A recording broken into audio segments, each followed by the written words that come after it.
qui lui est arrivé, c'est pire qu'un KO. Hein. Oh putain. Comment on remporte vraiment un combat, tu vois? Pour répondre à cette question. Alors, réponds. Ah, super, bah voilà. C'est là que je vais être dans la sauce, tu vois. Bienvenue à tous au premier épisode de Versus. Moi c'est Shelby. Aujourd'hui on accueille un invité de marque, un invité qui donne des grosses patates, un invité incroyable, Baki. Vous voyez, tout ça accueillir Baki s'il vous plaît. Merci. Baki, on est super content de t'avoir sur le premier épisode de Versus. Je suis content aussi, merci de m'avoir invité. Tu lances le concept. Le concept, pour te la faire en 2 phrases, c'est très simple. On va se poser des questions. Voilà, je vais te poser des questions sur toi, ton parcours, tes projets, ce qui va se passer plus tard. Le tout en se mettant sur la gueule sur des jeux de combat. Allez, T'es chaud? ça va régaler. Alors Baki, il y aura environ entre 6 et 7 questions et la question versus. Je reviendrai plus tard sur cette question, c'est une question un peu spéciale. Tu veux commencer par quel jeu? Étant donné qu'on a UFC, Tekken, Street Fighter...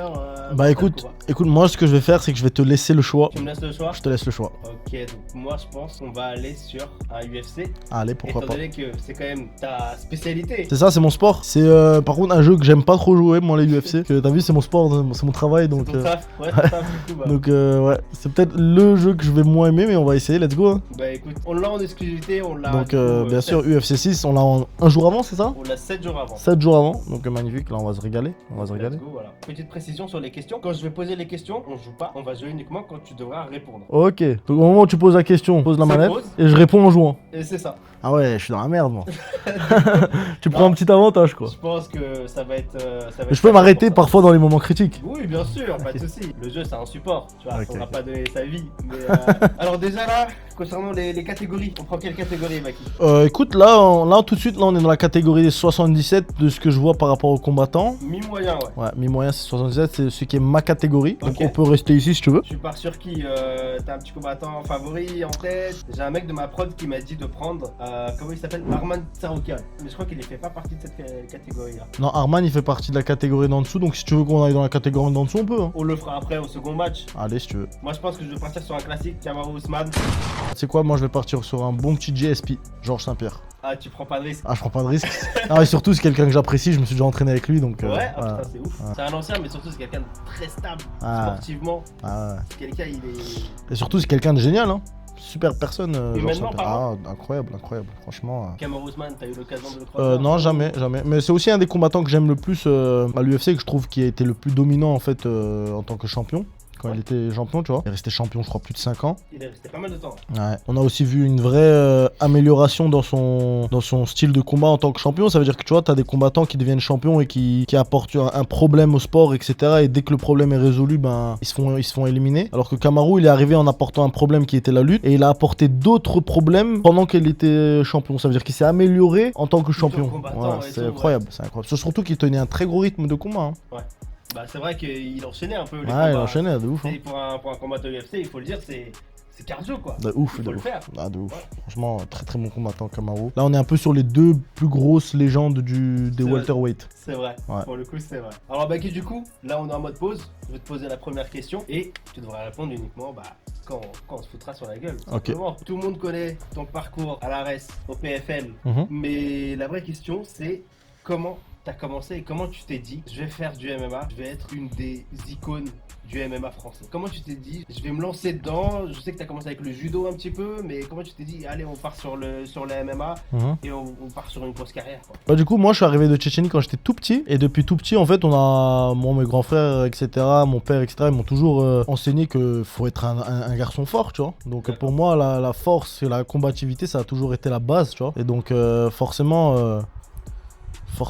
Oh putain. Forcément, du coup, j'ai commencé avec des sports de combat très jeunes, que je voulais apprendre à devenir fort. Ouais. Et Putain, ouais, c'est pas facile de répondre en jouant. Hein. Mais après, tu peux jouer chill, genre, tu Ouais. vois ou pas? Ouais, c'est vrai, on va pas se concentrer trop sur le jeu. En fait, du coup, j'ai commencé un sport de combat en étant très jeune. Donc, j'avais commencé par le judo à l'âge de 5-6 ans. Ouais. Et pendant cette période-là, j'ai pratiqué 11 ans de judo, j'ai fait énormément de compétitions, etc.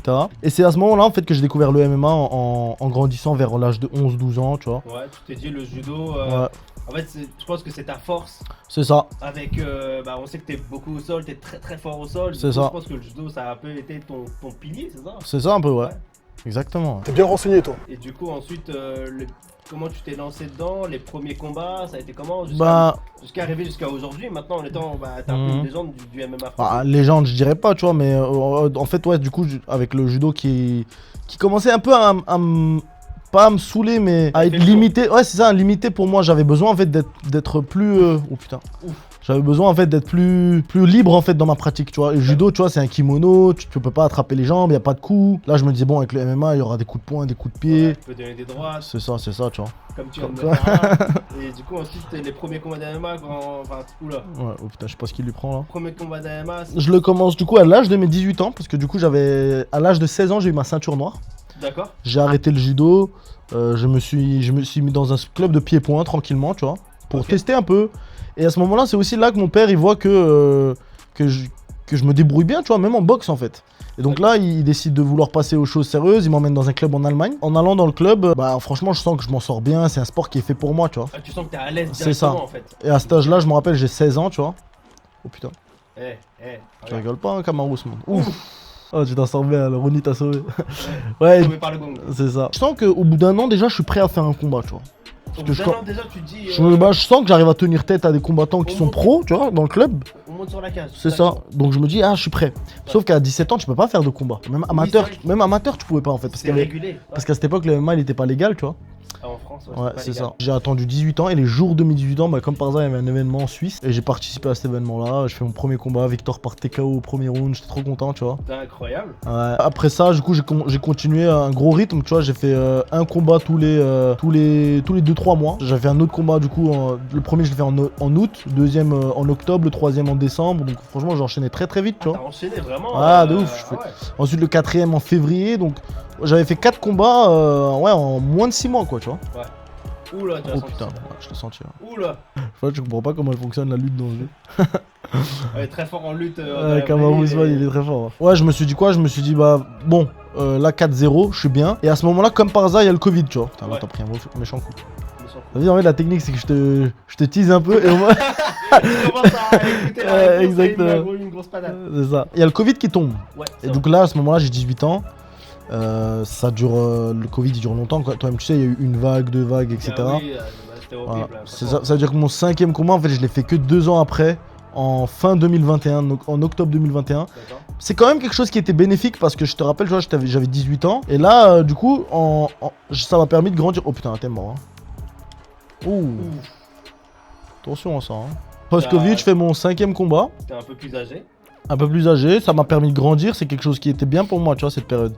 Donc j'arrive, je fais mon 5e combat, donc le dernier combat au 100% fight à ce moment-là. D'accord. Oh, là t'es mort.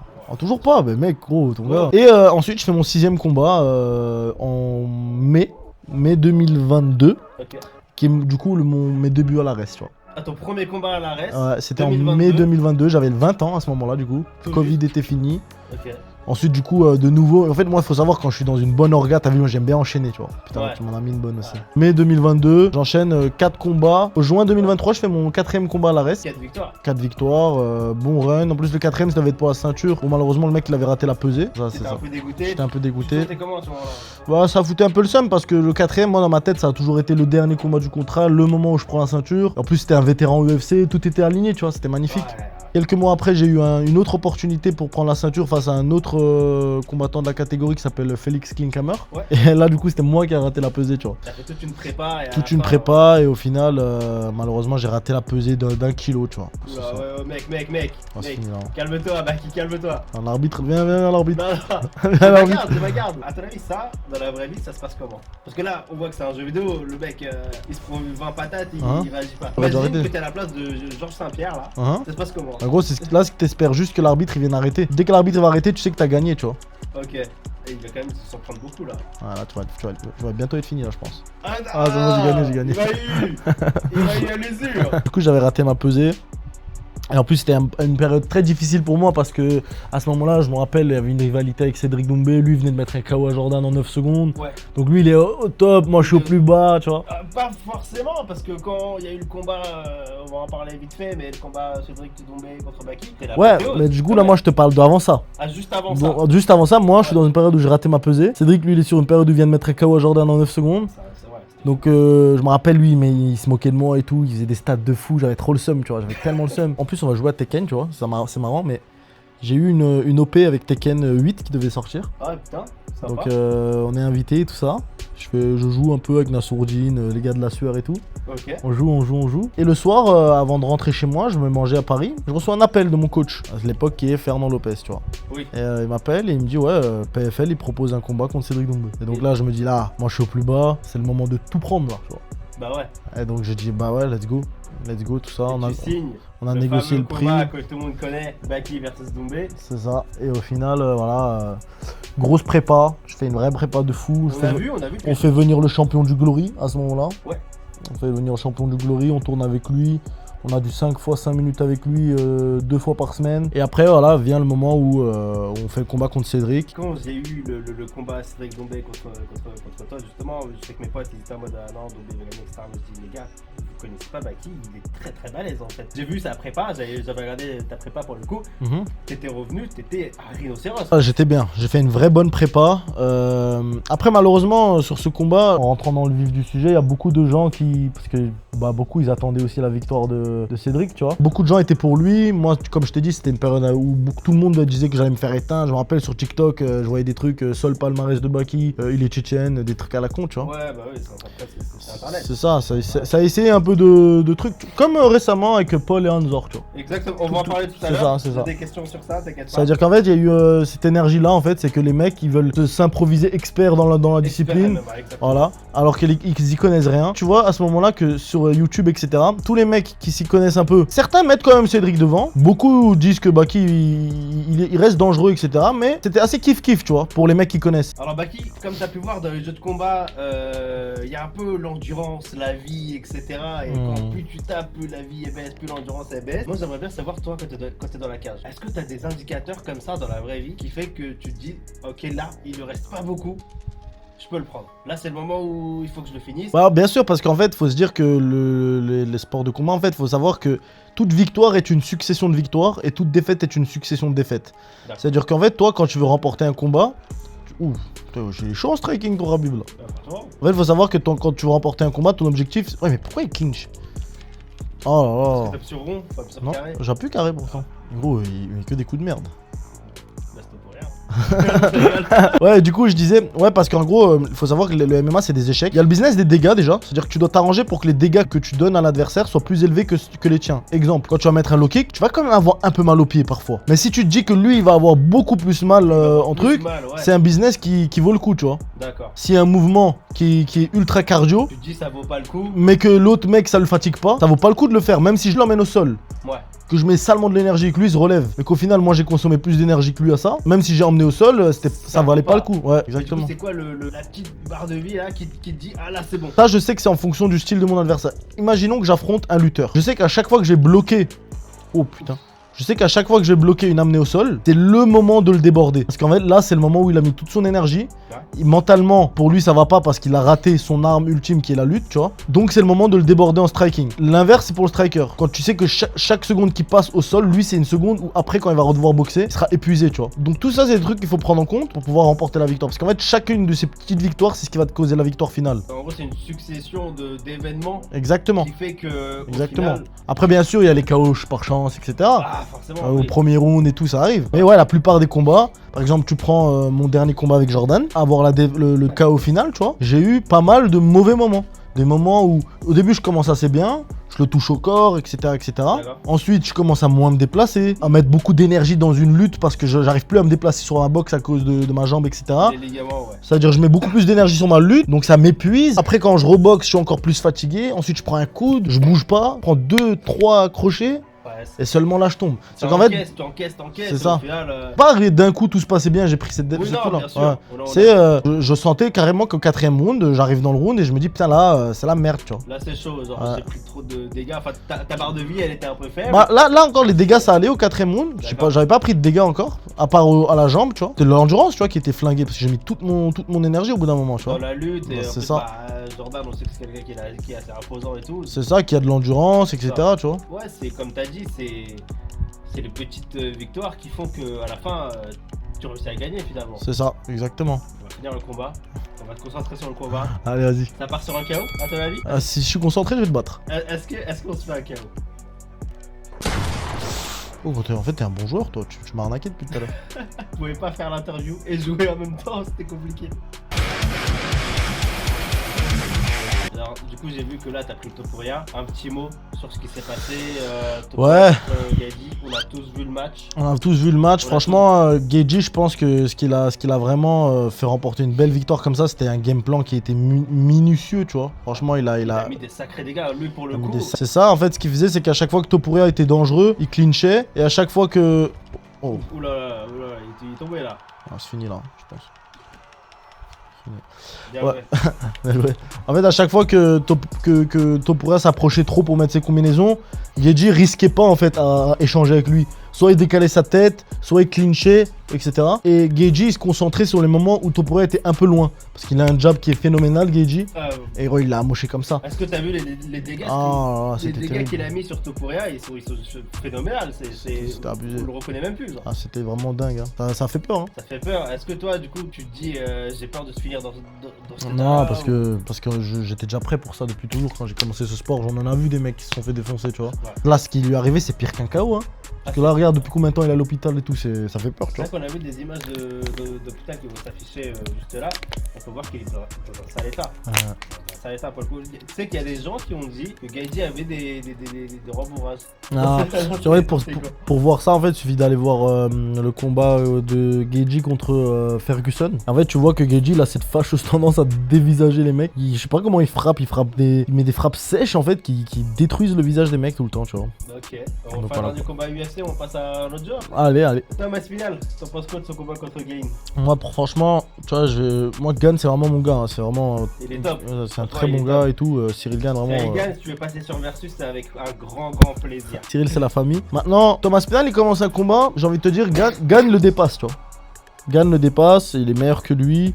Il touche plus. On l'a clairement vu, il touche plus, etc. Il y avait un gap de niveau. C'est ça. On l'a vu. Alors, un gap de niveau, j'aurais pas dit ça. Un peu quand même. Mais en tout cas, sur cette soirée-là, Gane était sur un bon jour. Thomas Spinal avait l'air d'être sur un mauvais jour. Il se prenait tout dans la face. Lui, ce qu'il tentait, ça marchait pas, etc., etc. Donc, quand tu sens que t'es sur un jour comme ça fout le seum. Tu sais que les gens sur internet, ils disent que. Il a vu que Gane était meilleur que lui et à l'époque il a profité. Ok, mais moi j'ai une question. Okay. Est-ce que le APOC, on peut qualifier ça de rien? Non, bah non. Si tu prends un coup dans les parties à la limite et qu'au bout de 5 minutes tu récupères et que t'es prêt pour repartir, vas-y. Ça va. Mais si tu prends un APOC qui t'empêche de bien voir tout le reste du combat, sachant que tu sens déjà que le mec est un peu meilleur que toi. En tout cas sur la phase de striking. Ouais. Est-ce que tu y vas? Franchement, honnêtement, moi j'y vais pas contre Gane. Ça c'est pas une bonne idée, tu vois. J'y vais pas. C'est pas une bonne idée. Ouais. Alors, est-ce que ça veut dire que c'est une excuse à la con? Non. Qu'est-ce que les gens dans le public savent ce qu'il a à l'œil? On sait pas factuellement ce qu'il a à l'œil, tu vois. Donc moi personnellement, je pense pas qu'on peut en vouloir à Tom. On a vu les images, il avait vraiment l'air. Ah, il avait l'air d'avoir un truc à l'œil, tu vois. Il est allé voir je crois il était allé voir des spécialistes, etc. Personnellement, lui, je le comprends beaucoup plus qu'un Pereira. Tu vois, Pereira quand il a perdu là contre Gane, ouais, là on comprend plus. On va en reparler. C'est ça. Lui, il nous sort vraiment pour le coup des excuses à 2 balles, tu vois. Oui. Alors Baki, la semaine dernière, il y a eu pas mal de gros combats, des combats qui ont fait parler. On pense notamment à Paul Diana contre Anzor, Gane contre Pereira ou bien Topuria contre Geji. Mais j'aimerais savoir ton ressenti ou même ton avis. On aimerait bien savoir ton avis en tant que combattant pro, toi qui est dans le milieu. On sait que t'es ami avec Anzor, enfin tu le connais. On sait que c'est une connaissance à toi. J'aimerais bien savoir c'est quoi ton ressenti par rapport à ça. Est-ce que tu trouves que Paul Diana a peut-être un peu trop parlé ou peut-être après il y a eu un sacré chaos, on l'a vu. Donc on aimerait bien savoir déjà ton ressenti par rapport à ce premier combat-là. Et ensuite le combat, Gane contre Pereira. Tu vois, pour revenir à Paul Anzor, beaucoup de gens disent que voilà, Paul a beaucoup parlé, etc. Mais en fait, le truc, c'est que c'est hypocrite de la part du public. Parce qu'en fait, c'est trop simple de parler après l'événement. Parce que avant l'événement, tout le monde disait que Paul allait gagner. Bah il était winner. Ouais, c'est ça. Il était désigné. Tout le monde disait qu'il allait gagner. Ouais. Pourquoi maintenant, c'est lui qui a trop parlé alors qu'il était censé gagner, etc. Et que d'après tout le monde, il allait gagner. C'est pas normal, tu vois. Maintenant, il y a un autre truc qu'il faut prendre en compte aussi, c'est que les gens, ils sont un peu ingrats. Parce que d'un côté, ils veulent des mecs qui parlent parce que c'est ça qui leur fait vibrer. Ils retournent leur veste. Exactement. Parce que s'il y a 2 personnes qui se respectent tout le temps, qui combattent, moi je te dis un truc. C'est pas drôle. C'est que le MMA, personne va regarder, tu vois. C'est pas drôle. Personne va regarder. Tu prends un Baki Doumbé, les deux, ils se respectent, etc. Ils sont respectueux depuis toujours. Les gens, ils vont pas regarder. Il y a pas cette hype. Mais bien sûr. Et là, pareil, Paul Anzor, pourquoi ça a du bruit et tout? C'est parce que il y a eu des mecs qui sont sûrs de gagner gagné qui ont parlé, tu vois. Donc tu peux pas leur en vouloir une fois que c'est terminé. Alors bien sûr, après, ça fait partie du jeu. Moi, personnellement, je suis pas contre qu'il y ait un peu de vanne, tu vois, ça arrive, voilà, ça fait partie du truc aussi, tu vois. Mais faut pas non plus manquer de respect, tu vois, dire que un tel est nul ou qu'il a jamais pratiqué de ça, comme si limite le mec qui met le commentaire, il se croit limite plus fort que lui, tu vois. Ouais, ça c'est fou. Ça c'est trop. C'est les risques à prendre quand tu parles, quand tu fais un peu le show comme Dana l'a fait. C'est ça. Parce que d'un autre côté, si les mecs sont trop humbles, on va leur reprocher ça aussi, hein. On va leur dire ouais, mais frérot, regarde, c'est normal que personne s'intéresse à toi, tu parles pas. Ah ouais, mais frérot, quand je parle et que je perds, tu viens me dire que je parle trop. Tu vois ce que je veux dire? Ouais, mais tu sais que lors du Doumbé Baki, justement, il y a plein de gens qui nous disent Baki il est super humble, il va pas dans le trash talk, etc. Et même quand t'as gagné, les autres nous disent ah, mais c'est quand même super respectueux, etc. Les autres, quand ils ont retourné leur veste contre Doumbé aussi. Ils ont dit il a beaucoup parlé, il parle beaucoup, il se prend une épine, etc. C'est ça. C'est le risque à prendre. Mais moi, je voulais te demander, niveau purement technique. Moi, je pense que Paul, il a eu un excès de. Pas forcément un excès de. Confiance en mode il a trop parlé, etc. Ça fait partie de la vie du combattant. Je pense qu'il a eu un excès de vouloir gagner debout. En fait, je le remarquais un peu sur les interviews, etc. Il précisait souvent qu'il allait mettre KO Anzor, qu'il allait l'éteindre, tu vas dormir, je te mets KO, je te le promets. Il avait dit ça, je te mets KO, je te le promets. Ça. Moi, je pense que c'était peut-être pas le plan. Anzor, on sait que c'est un striker, hein. Alors je pense qu'il a travaillé sa lutte pour ce combat, mais Anzor, son point fort c'est le striking, tu vois. Paul, il sait lutter, il sait faire des soumissions. Ça aurait été plus intelligent pour lui, au moins au début, d'essayer de l'emmener au sol pour un peu cramer le jus de Anzor, tu vois. Au moins lui congestionner un peu les mains, qu'il soit un peu moins vif, quoi, tu vois. Lui vider un peu sa barre d'énergie. C'est ça. Mais maintenant, il a voulu boxer. Et en plus, tu sens même dès le début du combat que Anzor il est en forme, tu vois. À un moment, j'ai vu un moment, il met une droite high kick direct, j'ai vu ça part super vite. Il y a des questions à se poser, tu vois. Tu te dis, putain, là, aujourd'hui, il est sur un bon jour. Je devrais faire attention. Et non, il est resté. Et là, le low kick. Par contre, tu vois, c'est ce que je dis aussi. C'est que quand tu regardes bien sur la séquence du KO, Anzor, il nous a pondu un truc de ouf. Pour le coup, c'était super bien réfléchi. Ah non, mais c'est même pas une question de super bien réfléchi. C'est les mouvements techniques étaient quasi parfaits. Un low kick intérieur. Il prend son temps pour en remettre un deuxième. Il se presse pas pour mettre un droite sur un axe qui est un peu diagonal. Oh, mais gros, tu sais que c'est très technique ce qu'il a fait, tu vois.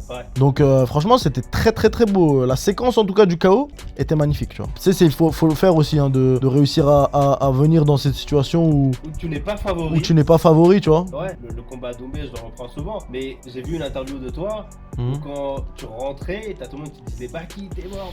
Et toi, tu disais ah, ça me donne de l'énergie. Ouais, c'est ça. Mais je pense qu'Anzor, il était dans le même mindset, je pense. Ouais, ça m'avait un peu inquiété parce qu'il était un peu gentil à la pesée, Anzor, tu sais. Oh putain, c'est fini là. J'avais peur qu'en fait il soit pas bien, tu vois, qu'il avait trop forcé sur le poids parce qu'il avait raté il faut savoir, il a raté la pesée, le pauvre, tu vois. Ouais. Donc moi je me suis dit putain, j'espère qu'il est pas sur un mauvais truc, tu vois, une mauvaise j'espère qu'il a gardé la motivation et qu'il va y aller, quoi, tu vois, il va gagner. Mais franchement, ouais, magnifique. Il a un peu surpris tout le monde. Ouais. Du coup, incroyable. Tout le monde était choqué. Et forcément aussi, ce que je disais aussi, c'est faut aussi saluer la performance de Paul. Paul, on t'aime, si je veux passer sur Versus, avec un grand plaisir en tout cas. J'espère qu'il passera parce qu'il devait passer du coup de ce que tu m'avais dit, c'est ça? Il devait passer, Paul. Ouais. Bah, j'espère qu'il passera, j'espère qu'il reviendra très fort aussi. C'est un bon combattant, j'ai déjà eu l'occasion d'échanger avec lui. Quelqu'un aussi qui a une belle manière de voir le sport, tu vois. C'est quelqu'un qui a envie d'apprendre, etc. Donc c'est quelqu'un, ouais, je pense qu'il ira loin. Maintenant, faut juste réussir à s'accrocher, se dire que c'est une mauvaise phase, et pas une mauvaise fin, tu vois. Oui, bien sûr, en fait ça fait partie du parcours d'un combattant. Exactement. Il y a des défaites, c'est comme ça. C'est ça. Chacun son chemin. C'est ça. Là où tu te fais avoir, c'est sur les comparaisons. Tu sais, on commence tout ce sport en pensant à quelqu'un, on se dit je dois faire comme lui, machin. Ouais. Et au final, du coup, c'est là que quand tu vois que ton chemin il sera pas exactement pareil que le sien. C'est le premier moment où tu dois comprendre que chacun a son chemin là, tu vois. Et là, lui, il doit comprendre que là, son chemin à lui, voilà, il y a eu ça et qu'il va devoir revenir plus fort, tu vois. C'est ça en fait. Du coup là, il est sur l'écran, mais le combat Gane Pereira, t'en penses quoi? Franchement, super performance de Gane. Incroyable. Magnifique, franchement, il a très bien combattu. Il a représenté le pays. Il a représenté le pays comme il faut. Pereira qui ouais, j'ai pas compris pourquoi il se plaint. Les coups illégaux derrière la tête. Ouais, parce que j'ai vu qu'il se plaignait de ça, mais le truc c'est que... Oh putain. J'ai vu que... J'ai vu une analyse en fait qui montre les coups qu'il a mis vraiment Gane, et au final sur les 13 coups qu'il met en long pente, il y en a que 2 illégaux. C'est ça, il y en a que 1 ou 2 illégaux, tu vois. Ça. Donc c'est une dinguerie quand même d'en arriver là, tu vois. Et tu penses que Pereira était pas assez prêt pour la catégorie poids lourd ou... Je trouve que la prise de masse, ça a été peut-être une erreur. Sachant que pour atteindre la catégorie des 93, quelqu'un qui est déjà relativement lourd, tu vois. Ouais. J'avais déjà vu qu'il montait parfois à 108, 109 kilos. C'est ça. Donc qu'il aille faire une prise de masse à 116 ou je ne sais quoi, il avait mis en story. Je trouve que c'est bête, tu vois, c'est inutile. Bien sûr, ça a jamais été quelqu'un qui se déplace de ouf comme Cyril, hein. Mais Non, c'est quelqu'un qui sait normalement faire face à ça, en affrontant Adesanya, etc. Là, ouais, clairement, il était perdu, quoi. Il était perdu, tu vois.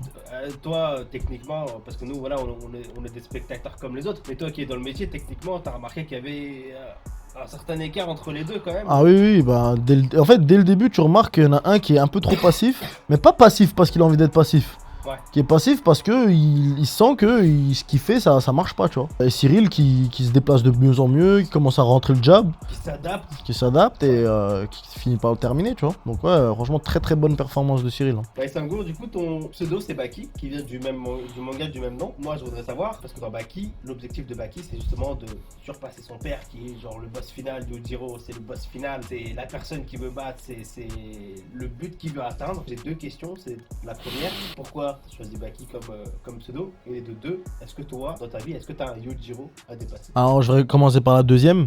J'ai pas de Yujiro à dépasser. Maintenant oui, j'ai un objectif, c'est de vouloir devenir champion à l'UFC, champion dans toutes les orgas où je passe, quoi, tu vois, de devenir le meilleur. Et donc forcément pour ça, faut s'entraîner dur. C'est un objectif, c'est ce qui me drive. Ça veut pas dire que ça va être atteint, etc. Il y a beaucoup de facteurs. Énormément de facteurs, surtout Exactement. dans ton métier. Exactement, tu vois, énormément de facteurs qui peuvent rentrer en compte. Maintenant, ouais, c'est ce qui me drive. C'est ce qui me drive dans ma vie, c'est ce qui me drive dans ma carrière de combattant. Et sinon, la raison pour laquelle j'ai pris Baki, c'est juste que j'aimais vraiment bien le manga. J'aimais beaucoup le manga parce que voilà, le gars c'était un jeune. À cette époque, quand j'ai commencé, j'étais jeune aussi, tu vois. Ouais, il dépasse ses limites. C'est ça, il dépassait les limites, etc.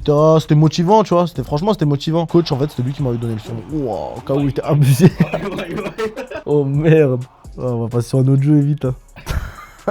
Quoi, j'aimais bien le manga, mon coach m'a donné ce surnom et je trouve qu'il allait bien. J'avais pas vu d'autres mecs avec des surnoms comme ça. Et tu vois, c'est plus original que de s'appeler des surnoms classiques, genre. Ouais, le tigre. Ouais, voilà. On se retrouve sur Tekken, tu connais un peu, t'as un peu joué. Ouais, j'ai un peu joué. Bah, pas au 8, hein, j'ai joué beaucoup au 6, un peu le 7. Bah écoute, c'est l'occasion Ouais, sur Versus de jouer au Tekken 8. C'est ça. Moi je te le dis, il est vraiment incroyable. On va sur Paris. Ah, on va sur Paname. Donc Baki, là c'est pas une question, Mhm. c'est une réaction. Ok. C'est une vidéo dans laquelle je suis tombé et qui m'a fait un peu sourire. Je me casse pas et je me suis dit, j'ai l'occasion d'avoir Baki en interview, je vais lui demander sa réaction.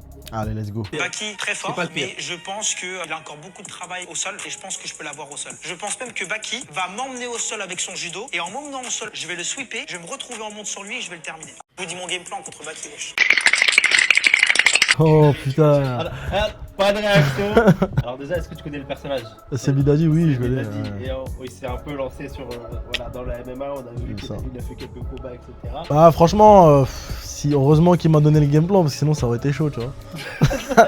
Non, ouais, plus sérieusement, c'est un combattant. C'est pas encore un combattant, tu vois. Moi, je dirais plus que c'est un mec qui apprend encore le combat. Ouais, mais tu sais qu'il est pas mauvais. Il est pas mauvais, il est pas mauvais, franchement, faut pas se mentir, il est pas On mauvais. rigole, mais voilà, c'est... Ouais, non, après il y a le pro et un combattant amateur, tu vois. Ouais. Je pense que ce serait un mec qui pourrait faire des combats amateurs à son niveau, tu vois. Pour l'instant, il peut pas parler avec un pro, tu vois. D'ailleurs, j'ai vu qu'il a affronté Aboubakar Younousov. Ouais, c'est Donc, ça. Ouais, tu vas me tanner, frère. tu joues sérieux ou? Non, je fais pas ça. Mais du coup, si tu penses que avec Sebidadi, s'il y a un VR qui gagne, c'est lui? Ouais, je pense, ouais. Ouf. Ouh, le perfect. Oh, réveille-toi, mon gars. Je vais devoir changer de perso parce que là, c'est plus possible. Oh, tu me pardonneras, je reprends aussi Kazuya, au pire on fait Kazuya, hein. Moi, j'aime pas faire le mirror match. Ah, t'aimes pas? Bah, vas-y, J'aime tu sais pas quoi, trop. vas-y, prends Kazuya, je te le laisse. Allez, je crois qu'il y a bien, let's go. Il y a Steve qui est Ouais, pas mal. Steve, je jouais bien, moi, Steve, le justement, boxeur, je le qui est cherche. pas mal, ouais. Si demain, t'as un petit jeune qui vient, où tu dois prendre sous ton aile un petit jeune, Mhm. un jeune combattant prometteur, j'aimerais savoir comment tu l'entraînerais, comment tu transmettrais justement ces connaissances, ces skills, ton expérience à ce jeune-là, bah, sur la longueur, comment ça serait, et tu penses qu'il peut aller jusqu'à où? T'as pas répondu à la question du coup. Non, moi je me concentrais d'abord sur les trucs les plus importants, tu vois. Les bases du combat, les bases aussi du mindset à avoir, tu vois. Mais après, j'aurais besoin d'un truc aussi, c'est qu'il soit qu'avec moi. Parce qu'en fait, une des erreurs aussi des combattants et qui font qu'ils perdent beaucoup de temps, c'est qu'ils vont dans trop d'endroits différents. Ils entendent trop de trucs différents, ils perdent du temps à tourner en rond, tu vois. Et tu penses que c'est une mauvaise chose du coup d'avoir plusieurs avis, plusieurs coachs? Non, mais il faut qu'ils soient coordonnés entre eux. Tu peux pas te permettre d'aller voir un mec qui va t'expliquer des trucs et qu'un autre mec t'explique le contraire. Là, tu perds du temps. Par contre, si un autre mec t'explique et que l'autre il rajoute des trucs complémentaires, là, ok, tu vois. Et du Donc coup, voilà. tu commencerais par quoi et tu... Bah déjà, si c'est pour du MMA, je commencerai par lui expliquer la base du qu'est-ce que c'est le MMA. Comment on remporte vraiment un combat, tu vois. Et ensuite, je parlerai plus de le transfert de poids, des trucs basiques, mais qu'il faut apprendre en premier lieu. Moi, j'ai envie que d'abord il apprenne que non, on tape pas avec les mains, on tape avec les hanches et que ce soit automatique chez lui. Que là, par exemple, moi, quand j'ai commencé ce sport, j'ai appris des automatismes que je suis en train de régler encore aujourd'hui. D'accord, Tu comprends? Des trucs qui, à la base, si je les avais appris comme je devrais les apprendre, j'aurais même plus de questions à me poser, tu vois. Avoir des bases solides. Bien sûr. Quelque chose de... Exactement. Parce qu'en fait, beaucoup ils se concentrent sur les détails au début, tu vois. Je me rappelle, moi, quand j'ai commencé ce sport, j'en entendais dans toutes les couleurs. Des mecs qui me parlaient de renforcer les tibias. Alors que frérot, je commence ce sport, qu'est-ce que tu me racontes, tu vois. Ouais. Oula, tu la prends celle-là. Ouh.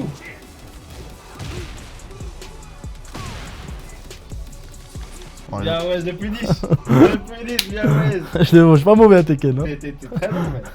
C'est que moi je me trouvais pas mauvais, mais t'es balèze. Aujourd'hui, je passe du temps par exemple à retravailler mon transfert de poids parce que même s'il est bien, faut qu'il soit parfait, tu vois. Donc, ouais, clairement, je me concentrerai pour lui apprendre les bases, des bases solides, des bases de technique et des bases psychologiques. Comprendre réellement comment on gagne un combat. Un combat, c'est pas juste t'arrives et tu le mets KO. Non, c'est qu'est-ce que c'est réellement un combat, comment on en gagne un. Il y a les opportunités et il y a la domination sur les rounds.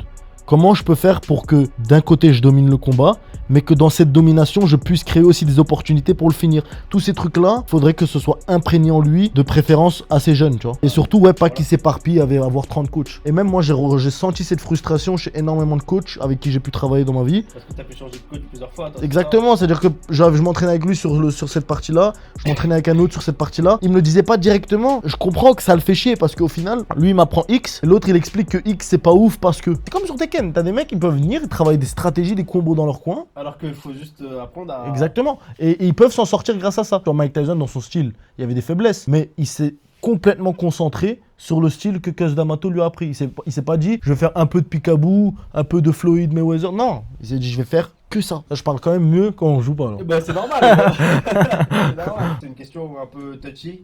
Baki, on va parler de ton dernier combat. Allez. Il y a qu'une seule question là-dessus. T'inquiète, tu peux même en poser 30. Ok. Bah on sait que tu ressors d'une défaite, Ouais. c'est le parcours d'un combattant. Je voulais savoir, de 1, ça a été compliqué pour toi, de 2, le fait que les gens, bah, comme on en parlait tout à l'heure, ils ont retourné leur veste salement, sur toi, surtout que tu étais blessé à ce moment-là, les ligaments croisés, mais aussi, j'aimerais savoir comment toi tu t'es senti à ce moment-là et comment tu t'es dit, ok, je me reviendrai plus balèze. Pour répondre à cette question, Pas le droit de répondre. ah super, bah voilà, c'est là que je vais être dans la sauce, tu vois.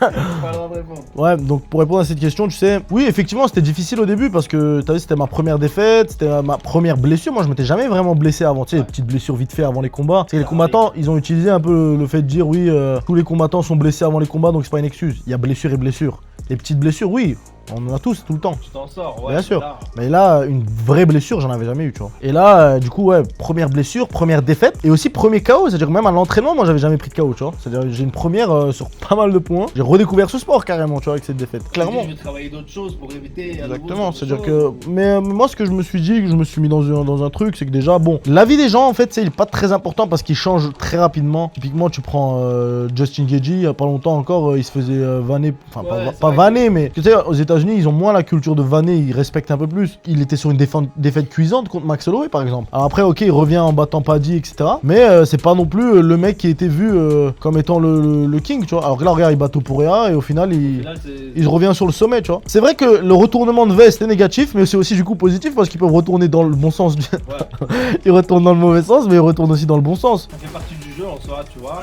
C'est ça.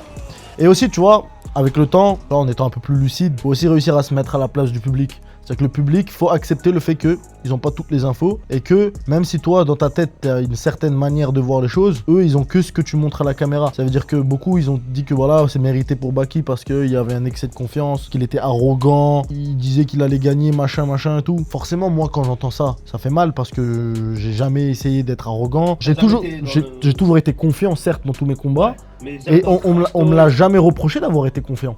Tu vois, on ne l'a jamais reproché parce que je gagnais. Et là, aujourd'hui, on m'a reproché d'avoir été trop confiant, d'avoir trop été arrogant. Je comprends leur point de vue et j'accepte ce point de vue parce que, au final, c'est ce qu'ils ont vu, eux. Ils ont vu des interviews où Baki dit qu'à l'entraînement il faisait ci à Jordan. Ils ont vu des interviews de Baki qui dit que Baki il allait gagner, machin. Après il perd, après il sort l'excuse des ligaments croisés. C'est vrai que ça passe pour un truc de clampin un peu. Tu vois, ça passe pour un mec, un mauvais perdant, qui était trop arrogant avant, qui a perdu et bien fait pour lui. Effectivement, j'ai été peut-être un peu trop confiant. J'ai accepté un combat dans des conditions qui étaient déplorables parce que j'avais une surconfiance sur le fait que j'allais gagner contre Jordan. Je l'ai dit dans une de mes stories après, je l'ai sous-estimé. J'aurais pas dû, je me suis basé sur mes sparring avec lui. J'ai dit voilà, Jordan, c'était quelqu'un qui était pas compliqué en sparring, etc. Comment je peux en vouloir à ces personnes qui me traitent de mec arrogant, Excès de confiance. excès de confiance, alors qu'en vrai, sur ce point-là, c'est vrai. Alors, comment je peux avoir accepté ce combat dans ces situations-là? C'était un excès de confiance et c'était une leçon de la vie, tu vois. Une leçon aussi du créateur qui me dit que voilà, t'es un humain. T'es pas invincible. T'es pas invincible. C'est la première chose que j'ai dit après mon combat. C'est vrai. Les gars, je suis un humain. Super pro. On a vu que t'as été super pro. En fait, là, j'avais même pas été pro. En fait, là, j'ai été littéralement, j'ai parlé ce que je ressentais. Même maintenant, alors que je viens t'expliquer tout ça en te disant que j'accepte ce que les gens ils disent par rapport à ça, il y aura des gens ils vont dire ah nanana, ils continuent de dire qu'en plus c'est à cause du genou. T'as vu, je vais être cash, hein, je vais être cash. Ils auront jamais un Baki qui leur diront j'ai perdu parce que je suis inférieur à lui, que je suis nul. Non, ce soir-là, Jordan était meilleur que moi. Peu importe les conditions dans lesquelles j'étais, j'ai accepté ce combat, j'y suis allé, j'ai perdu comme ça. Ce soir-là, Jordan était meilleur que moi. Le combat, c'est tout ce qu'il dit. Je gagne malgré tout ça 3 rounds sur 4. Voilà, on sait que t'as pris les 3 premiers rounds. On va juste finir le combat bien. Après, on passe à la question. Allez. Ça va les gars? Ah, j'ai oublié mon combo, frérot. J'avais un combo où je te jette en l'air comme ça et je mets mon enchaînement. Mais... Alors Baki, on arrive quasiment à la fin de l'interview. Ok, Ça va? nickel. Tout se passe bien. Tout se passe bien. On arrive à la question versus. Les avis, la question versus c'est quoi? Au prochain match, si je gagne, tu me donnes une faveur. Allez, Si je perds, j'ai un gage. allez. La faveur étant, si je gagne, je veux une première place à ton prochain combat. Allez, ça c'est bon. Et si je perds, je viens à Strasbourg, dans ta salle, affronter quelqu'un de ton équipe. Pareil, attention, Sparring. je suis pas combattant. Maintenant, j'ai une question. Est-ce que je dois parler en même temps que cette manche ou... Non, là c'est vraiment de la pure bagarre. Et c'est sur Tekken aussi? C'est sur ce que tu veux. Ok. Ok. Et moi, je prends Tekken. Je laisse toujours le choix à l'invité, pas de parlage, pas de blabla, Allez, no blabla. et on y va. Allez, C'est c'est bon parti. pour toi? Allez, je parie sur qui? Tu mets au hasard, non? Ah, on pourrait mettre au hasard. Tu veux la faire comme ça? Au hasard. Vas-y, vas-y, parce que sinon en vrai là c'est un peu de gagner d'avance. Et frère, par contre, si je tombe sur Kazuya, pleure pas. 3, 2, 1. Oh putain, j'ai eu de la fille là. Oh, mais non. On Ah, a eu la putain. même personne. On a eu un mirror match déjà, et 2 personnes qu'on maîtrise pas du tout. On verra là qui est le meilleur dans la capacité à s'adapter à l'adversaire. C'est ça. Surtout qu'en plus, tu sais que je me suis fait une inflammation au genou là. Ah ouais? Ouais, un sale truc, hein, j'en ai plus à marcher. Ouh. Oh non, je la maîtrise mieux que moi, gros. Bah gros, je m'adapte, comme t'as dit.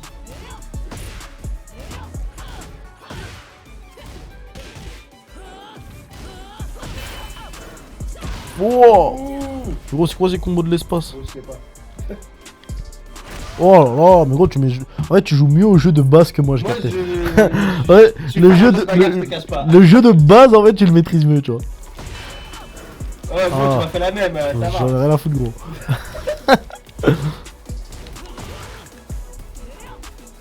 On m'appelle Kakashi le ninja copieur. moi.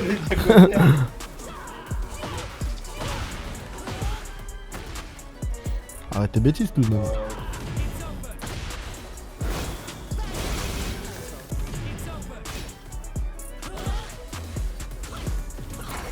Oh, c'est ça, mon gars. Oh, arrête, arrête, arrête. Non, Je sais pas si je la passe. non, ça passera pas, mon Baki.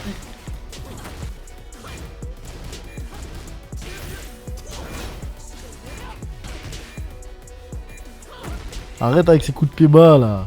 Ah. Bien joué.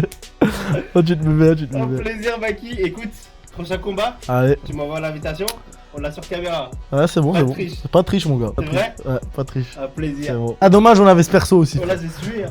La manette, elle glisse, gros. Ouais, ça doit être ça, ouais. Tu veux finir sur un Mortal Kombat? Ah, vas-y, on peut, ouais. Moi, je te préviens, par contre, tu apprennes. Ah, faut prendre 2 mecs? Ouais. En fait, C'est quoi, c'est un porte-bonheur, ça? C'est ça, bien. Tu le gardes avec toi quand tu Il joues? est toujours avec moi. Pourquoi? C'est mon perso préféré all time. Mais là, tu crois vraiment que ça va te porter chance? Attention, frérot, c'est du shirk, hein. Toujours mon Sub-Zero avec moi. Sub-Zero porte-bonheur.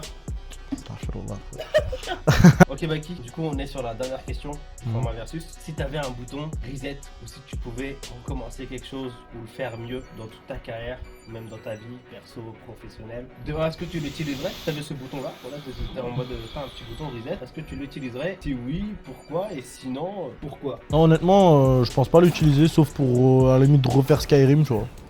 Tu regrettes rien, tu veux rien refaire de toute ta carrière De ma carrière, non, franchement, non. Je trouve que déjà, c'est pas forcément évident de se démarquer dans ce sport, même en étant bon. Donc, regretter, ça voudrait dire s'ouvrir une porte, en fait, à rater aussi, tu vois. C'est ça aussi, reset. C'est pas que positif, c'est aussi négatif, tu vois. Alors, j'ai vu que dans pas mal d'interviews, tu utilisais beaucoup le champ lexical de la guerre, du guerrier, du champ de bataille, etc.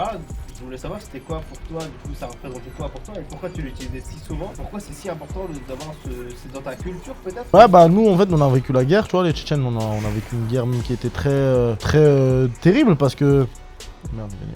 Ok, moment. C'était une guerre qui a été terrible parce qu'il faut savoir que nous, la capitale de la Tchétchénie, Grozny, a été élue la ville la plus détruite du monde par l'ONU, tu vois. Ça, c'était encore les dernières guerres, mais nous, on a vécu des guerres depuis très longtemps, depuis des siècles. C'est-à-dire qu'en fait, nous, on a eu vraiment ce truc de guerre en nous, et donc forcément, moi, c'est ça qui me parle le plus, tu vois, vu que c'est dans mes gènes, tu vois. Mais à chaque combat, j'ai l'impression que tu dis, je suis un guerrier, je vais au champ de bataille, et tu reprends justement ces allégories-là, du champ de bataille, de la guerre, du mindset du guerrier, etc. C'est que ça t'a vraiment marqué pour le coup, parce que c'est pas commun en soi, tu vois. Bien sûr. Ouais, ça m'a pas marqué parce que je l'ai pas vécu, enfin je l'ai vécu quand j'étais bébé, tu vois. Mais ça m'a pas marqué, je vais pas m'inventer une vie en disant j'ai fait la guerre, tu vois. Oui, bien sûr. Mais c'est dans nous, tu vois, c'est dans nous. Et nous, tu le ressens en fait que c'est dans nous, même à travers ce que nos parents nous enseignent, etc. Tu vois. Bien sûr, bien sûr. C'est partie un peu de l'éducation, etc. Bien sûr. On nous apprend à devenir des hommes qui sont prêts à faire la guerre, tu vois. Justement, j'aimerais rebondir là-dessus et pour savoir, c'est quoi ton mindset à chaque fois que tu rentres dans la cage? Est-ce que tu dis c'est chaud? Est-ce que t'as peur? Est-ce que tu dis là je vais à la guerre et puis c'est comme ça, si je gagne je perds, c'est pareil? Non, franchement, je me dis pas non plus ça. Wow, t'es super fort, frère. Non, franchement, je me dis pas ça. Moi, je me dis surtout que c'est qu'un sport, tu vois. Je me dis c'est qu'un sport. Il y a pas vraiment la vie, il y a pas la mort qui est en jeu là. C'est un sport et l'objectif c'est de gagner, bien sûr, c'est de performer. Alors c'est vrai que là c'est un sport qui est particulier parce que c'est un sport de combat et que c'est violent à voir, etc. Tu prends des dégâts. C'est ça. Mais perdre, c'est juste avoir un échec dans son sport, comme tout le monde a des échecs. Que ce soit Magnus Carlsen, que ce soit des mecs qui sont super forts au tennis, au foot, tout le monde a des échecs, tu vois. Donc il y a pas de honte à perdre dans un sport parce que le sport, le principe même du sport qui fait que c'est kiffant à regarder, c'est que tout peut arriver. C'est pour ça que c'est bon à regarder le sport. C'est parce que c'est pas joué d'avance. Sinon, on regarderait les classements, les rankings, on ferait des analyses techniques et voilà, une fois que l'analyse est faite, il y aurait même pas besoin de faire des combats, tu vois. Pourquoi se casser la tête à faire des cuttings si c'est joué d'avance? C'est beau parce que c'est pas joué d'avance. Ça crée le suspense, c'est ça? Exactement. Petite question, je sais que t'es fan de Skyrim, tu l'as dit plusieurs fois dans cette interview. Est-ce que toi, malgré voilà, ta carrière, ton métier, etc., t'as quand même le temps de faire du coup tes passions, que ce soit les jeux vidéo ou autre, t'as quand même le temps d'exercer tes passions, etc. Ça dépend. Mais même temps qu'avant, non. Mais j'ai quand même du temps. Après, parce que tu sais, nous, on a 2 entraînements dans la journée. Après, on a assez de temps entre les 2 entraînements et tout. J'ai quand même du temps pour jouer, etc. Mais bon, après, tu sais, même au niveau du plaisir retiré dans les jeux vidéo, c'est plus le même qu'avant, en vrai, tu vois. C'est quoi qui a changé? C'est quoi qui Je sais pas, enfin, toi, je sais pas si tu ressens ça, tu vois. Mais personnellement, j'arrive pas à retrouver la sensation comme avant de kiffer vraiment un jeu vidéo. Ça me saoule vite. Genre, les jeux sont plus aussi bien qu'autrefois. Je pourrais te le dire si c'est moi qui ai grandi et que ça me plaît moins. Mais moi, j'ai vraiment l'impression que c'est des jeux vidéo le problème, en fait. Les jeux sont réellement moins bien qu'avant, tu vois. Tu trouves? Moi, Ouais. je trouve pas, je suis quand même quelqu'un qui joue beaucoup. Sauf qu'il y a quand même des très beaux jeux, comme récemment, il y a eu Expédition 33. Je parle pas forcément des jeux solo. Par exemple, avant, tu sais, tu pouvais te mettre sur un Minecraft, lancer une survie avec tes potes, jouer pendant 2-3 heures. Ça devient très compétitif de nos jours, en fait. Aujourd'hui, c'est très des jeux comme Valorant, ou tu sais, des jeux où tu lances des squads avec tes amis, mais c'est nul ça, tu vois. J'aimais bien les jeux où tu rencontrais des gens, t'étais posé. C'était créatif. Exact, tu vois. Ouais, Où tu t'avançais avec ton perso, avec le temps, tu vois. Ouais. C'était kiffant parce que là, ça c'est un jeu qui me plairait aujourd'hui. Un jeu où je pourrais me poser entre mes entraînements, faire avancer mon personnage, rencontrer du monde, tu vois. Non, aujourd'hui, c'est plus comme ça. Ce truc qu'il y avait un peu de MMORPG avant, il y a plus, tu vois. Ouais, ça devient plus rare, en fait, ça devient plus même commercial. Et Après, c'est vrai que sur les jeux solo, on a quand même des belles sorties, tu vois. on pense, ouais, je reviens dessus, les Français qui ont fait Expédition 33, ils ont gagné tous les awards, franchement, ils ont tout raflé. Ah, c'est des Français en plus, c'est ça. C'est des Français, c'est une toute petite équipe française qui a fait. Et... Incroyable. Ils ont fait un sacré taf pour le coup. Attends, Tu fais un petit finish, Baki, ou c'est comment? Il a vu ça n'importe quoi. Non, j'ai oublié le. Ah, ok.